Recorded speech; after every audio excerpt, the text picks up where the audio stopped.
my fascinating Renaissance ladies. Welcome again to our channel.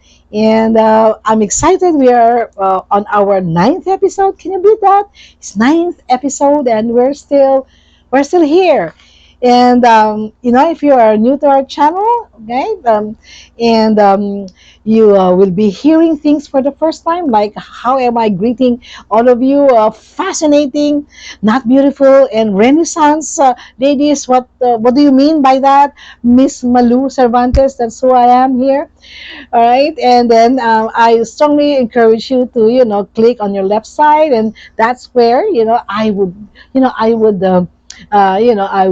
strongly suggest that you watch all of these episodes, of course, during your time, so that you can be in the loop. Why? Because our episodes build on each other. That's why if you come in here and say, "What are we talking about? What personal manifesto are you talking about? What's ikigai? Why do we need to do all of this?" It's all explained in there. All right, and I think the seventh episode I started sharing with you, the one discipline that has helped me, really look at life from a different point of view. I can honestly say it somehow, well, it didn't really save my life per se, but it actually gave me a very clear direction what I want to do with the rest of my life, really. Okay, see, the title of our channel is what? My Season of Life. And then, under that is life at 60 and beyond. So even if you're just 20 or 40, it's okay. You can stay with us because it will help you navigate, because all of us are going to be 60 and beyond one day. And if I knew then what I know now, my transition would have been what? Would have been a lot smoother. Okay? Because I wasn't a life coach then, but right now I would have clients who told me, Miss Milo, I'm just so glad that you're there. I have somebody to talk to because I thought I'm getting crazy and things like that. And I told them, yeah, that's why I put up this channel specifically for that. I'd like to share my journey with you so that you can really, get rise from it, in one piece, instead of the difficulty that you have to undergo. Okay, so um, we are in the process of me sharing with you how you can create, because you have to create the life that you want. It is not somebody else's dictates to you. That is definitely not your life, and you may not want to live it. And I have given you tons and tons and tons of ideas how to do that. Just go to the episodes. Okay, all right. So I'm still in the process of explaining for you, based on your request, what do I mean by those characteristics that I've listed. I've listed 9. Okay, listed 9, and one by one I'm explaining it. And this is the 6th one. Okay, the first one is just for review. It's being joyful, not just happy. And the second one is being grateful, not just being satisfied. And the third is being contented, not just adequate. And then, the last time is being free, not just without change, which is a powerful concept. Okay. And also thriving. Okay. Not just surviving. There's a big difference there. Okay. So now we will look at the 6th characteristic. And I shared with you is wealthy, not just being rich. And I'm sure, just like my friends, it's Malu, that is synonym. What synonym? It's the different words, same meaning. Okay, so all right, so but for you it's different. Wealthy, not just rich. So there's got to be a different meaning for you. Yeah. Yes, and not just for me. If you really look at or talk to people, they may have some differences. It's similar, but they're also different at the same time. Okay, let's begin with rich, because everybody can identify rich. Okay, pag sabi mong rich, high income. Lots of money. Okay. Lots of material possessions. Okay. 10 cars in the garage. Lamborghini, Porsche, name it. Okay. Owning a yacht and things like that. So you think of Jeff Bezos. Okay. Not so much Elon Musk because, Elon Musk is not doing a lavish lifestyle, like he lives in one of the houses that he is selling, which is worth 10,000 prefab. Okay, so but rich people live lavish lifestyles, think Hollywood, think celebrity, $34 million homes, just like I think $34 million was the home of J Lo and Ben Affleck, and now they're divorcing after how many months? Okay, fine. And rich means spending and spending, shopping here, shopping there, all the high end. Okay, and it may or may not be sustainable, meaning it is maybe based on high income now because they are executives, they are A-list movie stars and all of that. They are baseball players, football players, but then again, if they don't handle their money, what will happen? They will now declare bankruptcy, just like Nicolas Cage and the other celebrity, sports people. Okay, so that's being rich. How about being healthy? Sorry, wealthy.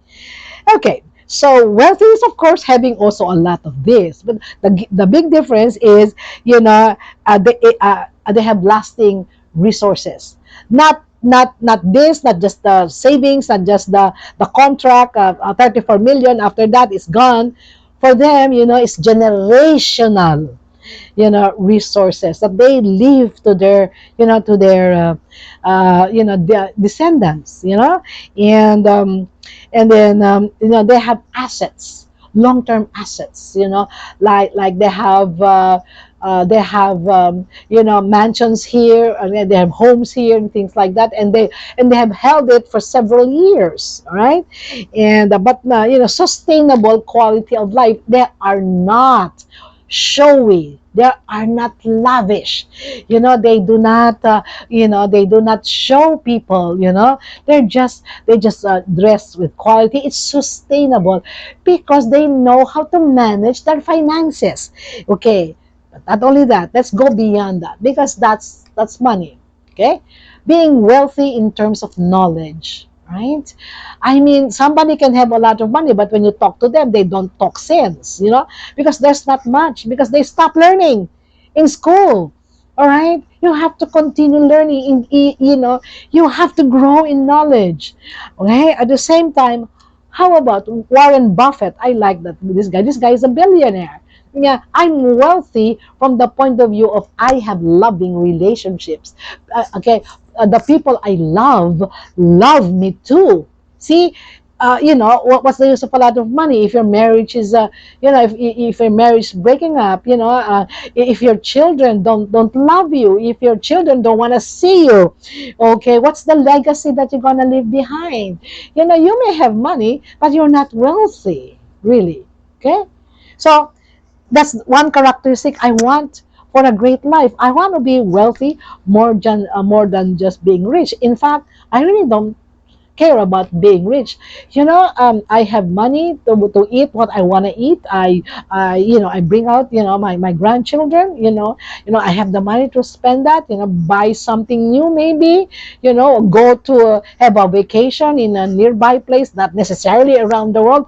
That already is a great life for me, guys. Okay? I don't need millions and millions and millions, Okay, so but that's for me.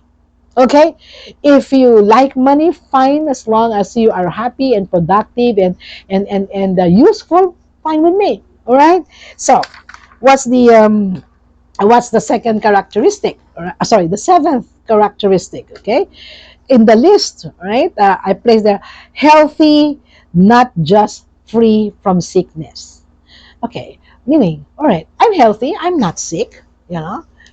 So fine, if you're free from illness, from sickness, well, that's a blessing, isn't it?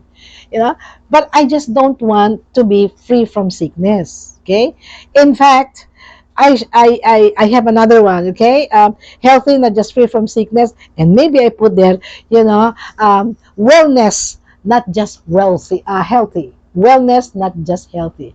What do I mean? Okay. I guess when you say health, that means physical, you can walk, you can, you can ride, your muscles are okay, fine, that's physical health. How about mental health? Like, we all worry at a given time, of course, we all worry about inflation, but, we are able to relax, we're able to, to let go, we're able to function. That's mental health. How about social emotional, like, we have healthy relationships, with our friends, things like that. That's healthy. Now let's go to well-being, and here I'd like to focus on well-being. Okay. The journals of medicine, will tell you, I'm not a doctor, but the journals of medicine I read, they said well-being is basic human needs met.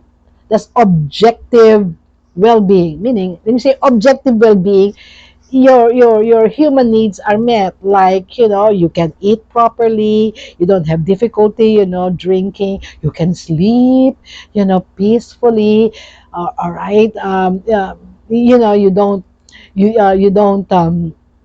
you don't suffer from any PSTD,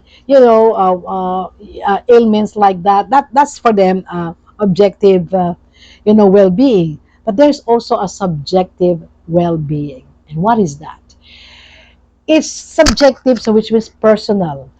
Personal assessment of the level of satisfaction and happiness, that you feel on a daily basis, which is really holistic, because we make that decision, no?